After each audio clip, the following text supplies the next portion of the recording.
Welcome to யாவரும் கேளீர். நான் உங்க பத்ரி பேசுறேன். மக்கள் நீதி மய்யம் தலைவர், நாடாளுமன்ற உறுப்பினர் நம்மவர் கமல்ஹாசன் அவர்களுடைய நாடாளுமன்ற உரை முதல் கன்னி பேச்சு மிகப்பெரிய பரபரப்பை ஏற்படுத்தியிருக்கு. ஏராளமான பாராட்டுகளை வாரி குவித்திருக்கிறது. அதே நேரத்தில் பாஜகவினர் என்ன பேசுறோம் அப்படிங்கிறது தெரியாம பதட்டத்துல வாய்க்கு வந்ததை பேசிட்டு இருக்காங்க. பாஜகவினர் மட்டும் இல்லாம அவங்களுக்கு சப்போர்ட்டா இருக்கக்கூடிய அந்த சங்கீதாஸ் மாதிரியான ஆட்கள்லாம் அவங்க போடுறாங்க. அதாவது இதை பெரியார் குறிப்பிட்டது, அதை மேற்கோள் தான் காட்டினாங்க அப்படின்னு அதை நாடாளுமன்ற உறுப்பினர் திருமாவளவன் ரொம்ப தெளிவாக சொல்லியிருக்காரு. அதாவது மேற்கோள் காமிக்கிறேன் அப்படிங்கிற பேர்ல வன்மத்தை கக்கி நிதியமைச்சர் நிர்மலா சீதாராமன் பேசினதுக்கு சரியான பதிலடி கொடுத்திருக்காரு அப்படின்னு சொல்லி நாடாளுமன்ற உறுப்பினர் திருமாவளவன் அவர்கள் பாராட்டியிருக்காரு. அவரை தமிழ் இனமே பாராட்டுகிறது, விடுதலை சிறுத்தைகள் பாராட்டுகிறது, அவருக்கு நன்றி தெரிவிக்கிறது அண்ணன் கமல்ஹாசன் அவர்களுக்குன்னு சொல்லி திருமாவளவன் பாராட்டி பேசியிருக்காரு. அதே நேரத்தில் கவிஞர் வைரமுத்து அவர்கள், அன்புள்ள கமல் எம்பி அவர்களே, கன்னி பேச்சல்ல காலை பேச்சு ஒரு தேசியவாதியின் மொழி, ஆனால் தமிழ் ஜாதியின் குரல் நாடாளுமன்றமே நிமிர்ந்து அமர்ந்தது. தாடி சிங்கத்தின் தமிழ் கேட்டும் ஆங்கிலம் கேட்டும் என்னை அறியாமல் மீசை முறுக்கின என் கட்டை விரலும் சுட்டு விரலும் காடு அதிரட்டும் களிரே பிள்ளிருன்ட்டாரு. பிரமாதமான பாராட்டு, களிரே பிள்ளிரு. இதுக்கு நன்றி தெரிவித்திருக்காரு வாய்ஸ் நோட்ல கமல். அதையும் கவிஞர் வெளியிட்டு இருக்காரு. அதை வெளியிட்டு தான் கீழே இந்த பாராட்டை போட்டிருக்காரு அவரு. அதுக்கப்புறம் நம்முடைய தீவிரமான கமல் ரசிகர், அவர் மாணவராக இருந்த காலத்திலிருந்து தீவிர கமல் ரசிகர், இயக்குனராக இருந்த பொழுது விருமாண்டி காட்சி பார்ப்பதற்காக பல லட்சம் ரூபா செலவு பண்ணி விரும்பாண்டி பார்த்தவர். ஒரு நாள் படப்பிடிப்பை நிப்பாட்டிட்டு கொடைக்கானல்லேருந்து மதுரைக்கு முதல் காட்சி பார்த்தவர் நம்முடைய அமீர். அவர் சொல்றாரு, அவர் சகலகலா வல்லவன், பிறருக்கு புரியாமல் பேசுபவர் அல்ல, எதிரிக்கும் புரிகிற மாதிரி பேசுவதில் வல்லவர், அதனால்தான் அவர் சகலகலா வல்லவன், வாழ்த்துக்கள் மையமே அப்படின்னு சொல்லி நாடாளுமன்ற பேச்சை வெகுவா பாராட்டியிருக்கார் நம்முடைய அமீர். அந்த அமீருடைய நண்பர் அழகர் நம்ம மக்கள் நீதி மையத்தில் மதுரை மாவட்ட பொறுப்பாளராக இருக்காரு. அவர் அமீருக்கு அழகா ஒரு பாராட்டு தெரிவிச்சிருந்தார் ட்விட்டர்ல. தலையில புரிகிற மாதிரி கொட்டு வச்சு சொன்னதுக்கு நன்றி நண்பா அமீர் அப்படின்னு. பிஜேபி அந்த பீப்புள் ரியாக்ட் பண்றத பார்த்தாலே அவங்க பயங்கரமா புரிஞ்சு சரியான வலியோட பதட்டத்தில் பிதற்றுறது நல்லா புரிஞ்சுது. ஸோ அவங்க அப்படிதான் பேசுறாங்க, நல்லா தெரியுது. அதாவது இதுக்கு புரியலைன்னு சொல்லக்கூடாது, அடிச்சா வலிக்குது அப்படின்னு வேணா சொல்லுங்க, முடியலைன்னு வேணா சொல்லுங்க, இது பதில் இல்லையே யுவர் ஆனர் அப்படிங்கிற மாதிரி பதில்களை பார்க்க முடிஞ்சுது. ஃபிலிம்ஃபேர் அவார்டு அப்படின்னாலே உலகநாயகன் கமல்ஹாசன் அவர்களுடைய பெயர் தான் ஞாபகத்துக்கு வரும். ஏன்னா அதிக முறை ஃபிலிம்ஃபேர் அவார்டு வாங்கினது கமல்ஹாசன் தான். ரெக்கார்டு அது. ஒரு நடிகராக ஹையஸ்ட் அவர் தான், இந்தியாவிலே அதிக முறை வாங்கியிருக்காரு. அதாவது கிட்டத்தட்ட நம்ம திலீப் குமார் 13 முறை வாங்கிய போது முதல் தடவை கமல்ஹாசன் வாங்கியிருக்காரு. அப்போ அவங்க அப்பா தந்தி அமைச்சிருக்காரு, when will you beat Dilip Kumar அப்படின்னு. ஸோ அந்த மாதிரி அப்படி வெறித்தனமாக ஒர்க் பண்ணி தான் அவர் எல்லாரையும் பீட் பண்ணி அந்த ஸ்டேஜுக்கு போயிருக்காரு. ஒரு கட்டத்துக்கு மேலே இன்னுமே எனக்கு ஃபிலிம்ஃபேர் அவார்டெல்லாம் கொடுக்க வேண்டாம், இளைஞர்களுக்கு கொடுங்கன்னு சொல்லி அந்த ஃபிலிம்ஃபேர் கமிட்டிக்கே கடிதம் அனுப்பி அவர் ஹேராமுக்கு அப்புறம் அந்த கடிதத்தை அனுப்பினார் உலகநாயகன் கமல்ஹாசன் அவர்கள். இப்போ கேரளா கேரளாவில் 21 பிப்ரவரி இந்த மாதம் 21ஆம் தேதி 70th ஃபிலிம்ஃபேர் அவார்டு நடக்க போகுது.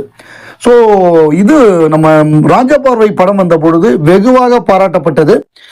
அப்போ நடிகர் திலகத்துடைய வாரிசு அப்படின்னு தான் சொன்னாங்க. இன்னொரு நடிகர் திலகம் வந்துட்டாருன்னு பாராட்டினாங்க.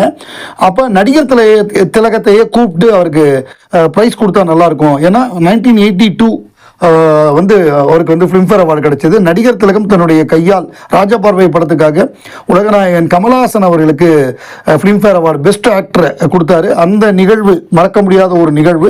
அந்த போட்டோ ஃபிலிம்ஃபேர் நேற்றுக்கு வெளியிட்டு இருக்காங்க. அந்த iconic moment, throw back to when Sivaji Ganesan presented the best actor trophy to Kamal Haasan for Rajaparvai at the 29th Filmfare awards south 1982, a truly iconic moment in Tamil cinema. இப்போ 70வது வருஷம் வரப்போகுது. பாருங்க எவ்வளவு நாள் ஓடி இருக்கு. நம்மவர் கமல்ஹாசன் அவர்கள் தன்னுடைய ரசிகர் மன்றம், அதாவது அவர் ரசிகர் மன்றம் ஆரம்பிக்கிறதுக்கே அவர் ஒத்துக்கலை. ஏன்னா இது வந்து மென் அவர்ஸை வேஸ்ட் பண்ணுது, மனித நேரத்தை விரயம் பண்ணுறது. படிச்சுட்டு அவங்கவுங்க இப்போ ஒழுங்காக வேலைக்கு போய் வீட்டை பார்க்காம ரசிகர் மன்றங்கிற பேரில் ஸ்டார் கட்டுறது, கட் அவுட்டுக்கு பால் ஊற்றுறதுன்னு நேரத்தை வீண் பண்ணுறாங்க. இந்த மாதிரி பண்ணக்கூடாதுங்கிற எண்ணத்தில் இருந்தவர் அதை மீறி ரசிகர்கள் சொல்லிட்டாங்க, நான் உங்களை ரசிக்கணுங்கிறத நாங்கள் முடிவு பண்ணணும், நீங்கள் முடிவு பண்ணக்கூடாது அண்ணே அப்படின்ட்டாங்க. பாண்டிச்சேரியிலேருந்து ஒருத்தர் பந்தத்தை தூக்கிட்டு ஓடி வராரு. இங்கே மீட் பண்ணுறதுக்கு வர்றப்ப அந்த நெருப்பு எண்ணெய் அவர் கையில் பட்டு கை வந்து இதுவாயிடுச்சு, அந்த தோல்லாம் இதுவாயிடுச்சு. அப்போ பதறி போயிட்டாரு. நம்ம சொல்லனாலும் இவங்க கேட்க மாட்டாங்க, அப்போ நான் சொல்கிறத கேட்கணும், நீங்கள்லாம் வந்து ஒழுங்காக நற்பணி பண்ணணும், இந்த மாதிரி வந்து பாலாபிஷேகம் பண்ணுறது, இந்த மாதிரி வேலை பண்ணக்கூடாது, மற்றவங்களுக்கு உதவி பண்ணணும், ரத்த தானம் பண்ணணும், உடல் தானம் பண்ணணும் அப்படிங்கிற அந்த நோக்கம். அப்போல்லாம் உடல் தானங்கிறது கிடையாது. அப்போ ஆரம்பத்தில் அவர் சொன்னது வந்து ரத்த தானம் பண்ணணும், நற்பணிகள் பண்ணணும் அப்படின்னு. அப்போ நான் ஆரம்பிக்கிறேன்னாரு. அவர் ஒத்துக்கிட்டாங்க, அப்படி ஆரம்பித்தார். பின்னாடி அதை நற்பணி இயக்கமாக மாற்றினார். ஸோ கமல்ஹாசன் நற்பணி இயக்கம் எவ்வளவு பிளட்டு கொடுத்துருக்காங்கங்கிறது நம்ம எல்லாருக்குமே தெரியும், ஒரு மிகப்பெரிய ஒரு விஷயம்.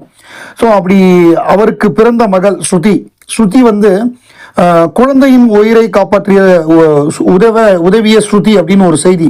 குழந்தையின் உயிரை காப்பாற்ற உதவிய ஸ்ருதி.